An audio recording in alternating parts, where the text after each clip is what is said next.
Hi, this is a continuation of part 1 recap of the series Condo. Check the link provided to get on with the flow. The information that an elite SWAT team is on the way to Tinder Date's place sends Joe into a frantic flight mode. As Joe tries to flee and also keeping Tinder Date in check, he accidentally shoves her hand against the wall and she passes out. Joe carries her out to the neighbor's house and locks himself inside. After processing samples from the scene, the SWAT team discovers that they have just missed Joe by a minute, and he is close by because he cannot escape far in broad daylight. This is bearing in mind that his face is plastered all over the news as the most wanted person in the United States at the moment. Joe hides in the neighbor's house and Pretty is on his trail again. Tinder Date is gagged and hidden in the closet, and no matter how much she shouts, no one can hear her. Pretty misses Joe hiding below the window, and even though she doesn't see Joe, she suspects he is hiding in that house. Joe manages to convince Tinder Date that the woman walking across the street is the one trying to kill him. He deduces that an assassin walking in the streets when the SWAT team is all over the area only means that she is working with the deep state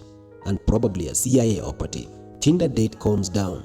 He helps nurse her bruises which she got after smashing against the door. Then he sits her down and retells his story to her, telling her everything because he thinks even if he dies, someone will have to tell the story. There are well-connected and funded people who are seriously looking for him, and if they catch up, he will be history. Tinder Date has no choice but to listen. It goes like this: before Turner became a CIA analyst, he lived happily with his girlfriend in college, and close to him was Caleb, a college buddy. We learn that 6 years earlier, Joe and his girlfriend visited Uncle Bob for Thanksgiving holiday dinner. Uncle Bob helped raise Joe because his dad left them while he was still unborn, and nothing was heard from him since. Before dinner, they have a talk, and that's where Joe gets information that has been kept from him all his life. At the dinner table, Joe is still in shock after finding out that his dad was in the CIA. In the meantime, it is alleged that there is a mole within the task force, the one who tipped off Joe before the team arrived at the place he was hiding. The team is suspicious of the new recruit. The CIA director is informed that the call that tipped off Joe came from inside the task force building, and a sweep team is sent to check for the mole. Pretty is now inside the task force and working alongside the team, and dear Lord, they don't know what the cat just brought in. She accosts the new agent about picking a call that is presumably coming from the former unit chief. She likes toying with her prey before she pounces, and since she has records of old agents, she knows a little secret. Turns out it is a call for her to ditch the phone from Uncle Bob. A sweep of every communication device a person has is initiated. Luckily for her, she has the phone hidden under her desk and the cleanup crew miss it. However, Pretty is closely watching by. The former unit chief is provided with information that sweep teams were sent to the task force. He goes to his office and takes his RF detector and scans his office. He finds a microphone hidden behind the climate control console. Turns out, while Joe and his girlfriend were coming from his uncle's place, they argued after she badmouthed his uncle who was cheating on his wife, and the other woman was also invited to the dinner. She lost sight of the road, hit a deer, and their car crashed. Back at their hostels, they argue over Joe's roommate Caleb, who has hacked into the school's server and changed his grades for other students for a fee. Joe is having none of it as it wrongly exposes their craft out there, as it is supposed to help communities. As they argue, the police check in and they are all arrested with their craft taken in by the forensics team. His Uncle Bob arranges for their release at the station, and Joe breaks up with his girlfriend. It was a life story of how Joe found himself in the CIA. However, Tinder Date still believes the story recap of Joe's life might just be his ploy to win her trust. While Joe and Tinder Date are settling down in the neighbor's house, she sees Joe's former roommate Caleb, who is on TV. The roommate has turned into an informant and publicly tells the world that the massacre that happened was not just a random act, it was a targeted operation on a CIA front. He alludes that how on earth would the brightest minds in the country be holed up in an unknown location. He reveals the terrorist was discovered by the team, and that is why they were targeted. Joe and Tinder Date try to find a way to contact his former friend Caleb. Tinder Date is now on board and tries to help Joe connect with Caleb. She disguises herself and walks to the store to buy a phone. However, Pretty is still lurking in the shadows waiting for Joe to make his move. Joe's ex is a lawyer and cohabits with her boyfriend. Her place and the car are bugged by Pretty with cameras to spy on her move, just in case Joe makes contact. She has now taken Joe's ex-girlfriend as an assignment, and for a moment she has left Joe alone. An assassin checks into a hotel and bugs a room and then places a device within a room's air vent intended to infecting the occupant with a sleeping agent. He does this as the terror group watches him, helping navigate the hotel without being seen. The target of the operation checks into his room, and as he retires for the night, the green light to denotate the device with the sleeping agent is given, and the agent activates it, releasing gases into the room, knocking out the target. The assassin comes in and injects the pathogens directly into his nostrils. Uncle Bob and Pretty are having an overnight watch in her car as they were watching Joe's girlfriend's house. She calls him and provides an address given as a code. However, Tinder data has become attached to Joe. She tries to persuade him not to go to the meetup as it is too dangerous because there are mercenaries on the prowl looking for him. After 2 days of violent courtship, the two share a passionate moment as a parting note. Joe tells her to trust Uncle Bob only. She should surrender herself to police and say Joe had kidnapped him. Police custody is the only safest place for her, and if she ever comes across a woman with Pretty's description, she has to run. Joe takes the train to the meetup, and more people on the train look at him suspiciously. In the meantime, his ex-girlfriend is being tailed by Pretty and Uncle Bob, following from at a safe distance to avoid detection.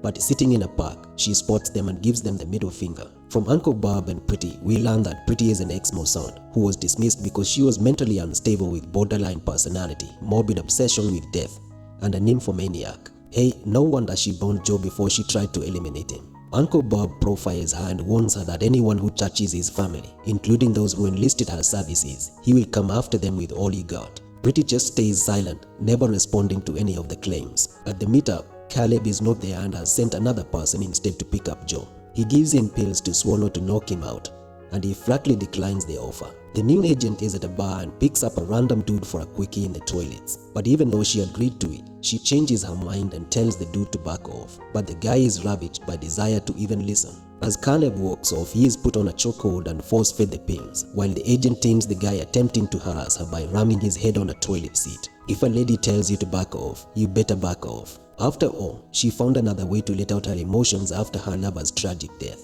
She just found the perfect punching bag in this Randy guy. Joe wakes up in a room and tries to open the door to no avail, and shouts expletives to the guys who kidnapped him. At a high-level national defense meeting, an independent defense contractor is giving a presentation on how a plague can change the course of human history. He presents a solution of drones that could vaccinate thousands of inhabitants within a short time, thus mitigating the problem. Turns out he is part of those behind the idea of a pneumatic plague, and he is eyeing to reap from the chaos the plague would cause. As we can see, his company is responsible for making the devices and bioagents for the operation. Create a problem, cash in by offering a solution. Joe is taken to secret location where Caleb is, and the two start conversations on frosty ground as none trusts the other. One Randy officer from the task force follows Pretty and has ideas to dip into her nymphomaniac tendency. Pretty and the officer share a tender moment, but she brushes him off, pointing out the instructions on the fridge to feed a cat. They find Tinder date hiding in the closet, and they set her up for questioning. Pretty persuades the officer not to call it in him as they should wait to see if Joe shows up. Caleb informs Joe that someone anonymously tipped him up about the possible terror attack about to happen in the country. He was warned that if he went public with the information, he would be eliminated. The contact told him to wait on September 11, but Caleb never heard from him again. The two share a beer as they discuss more about the terror plot and who could be involved. Pretty and Randy officer are holding Tinder date hostage, lying in wait for Joe to show up. Tinder date tries to convince them to let her call her mother, but they decline. Tinder date knows she is cornered and opts to use other means to get herself out of the situation by exposing Pretty to the other officer. Joe checks if Tinder date has presented herself to the police as he instructed, but she hasn't. Tinder date profiles Pretty that she is a psycho that engages in intercourse with men before she kills them. As she continues to antagonize her, Pretty slips up and blows up her cover, and the two draw guns on each other. While Tinder date slithers out of the room, Pretty shoots the officer. Right on time, Joe arrives just as Tinder date is escaping from the house. They hurry up to a car. The two try to pull a quick escape. Pretty aims and shoots at the driver's side of the speeding car. As they drive, Joe finds that Tinder date was hit and she was bleeding. She passes out on him. We find the same mercenary was among the elite squad that took out the football stadium terrorist, and they wanted him to be found. A terror group is a cabal, a faction that has started taking steps to shape the future by waging war with the Muslim world. They are not terrorists outside of the government, but a deep state who have taken arms to their own hands. In the middle, it is Joe who is clearly taking hit. What will Joe do after the death of someone closest to him yet again? What plans does the cabal have on the Muslim world? Find out in the next episode. Subscribe, like and comment. Cheers.